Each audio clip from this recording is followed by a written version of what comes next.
रात ॾारींदड़ वाक़ियो पेश आयो। दीवान सतनलाल खे बेदर्दीअ सां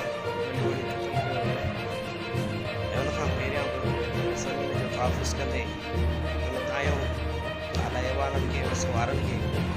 पर हिनखे इंसाफ़ फराहम न कयो वियो ऐं पहिरियां गिरफ़्तार कंदड़नि खे जेके मारे रस्ते ते फिटी करे विया हुया उन्हनि जी गिरफ़्तारी शायदि अमल में अचे हा त इहो सानियो पेश न अचे हा। ऐं हिन सां गॾोगॾु 2-3 ॾींहं अॻु में मातली मां जेको सो 2 छोकिरियूं किडनैप थियूं हुयूं जिन मां इसरार खोसे सां हिकु कन्वर्सेशन जबरी मज़हब तब्दीली जे केस में इस्लाम क़बूल कयो। असां हुनजी सख़्त लफ़्ज़नि में मज़म्मत कयूं था ऐं प्रिया कुमारी जेका 6 महीननि खां उसरार नमूने गुम थियल आहे उनजे लाइ बि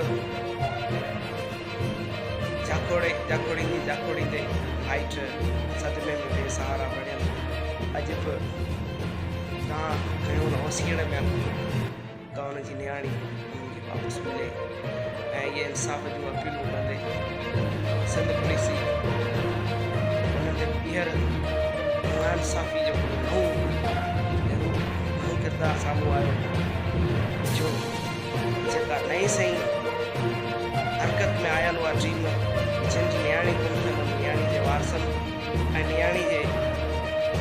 पीउ जे भेणिए खे गिरफ़्तार करे ऐं नियाणी जे वारसनि जे घरनि में पेतियूं बिस्तरा ऐं खोटाई करे वाड़नि तां तलाशियूं वरितियूं पयूं। इहो गैर मयारी हरकतूं के नाक़ाबिले बर्दाश्त जेके कानून नाफ़िज़ कानून नाफ़िज़ करण वारा आहिनि उन्हनि जेको बि किरदारु अदा कयो आहे असां उन्हनि जी सख़्त लफ़्ज़नि में मज़म्मत कयूं था ऐं असांखे इंसाफ़ न मिलियो त असीं एहतिजाजनि जा प्रेस कॉन्फ्रेंस जा दायरा हिन वक़्तु ॿुधाईंदासीं ऐं लिहाज़ा वज़ीर आज़म इमरान ख़ान वज़ीर आला सैयद मुराद अली शाह ऐं अफ़सोस वॾी शर्मिंदगीअ जो इज़हार कंदे दोबारा ॿीहर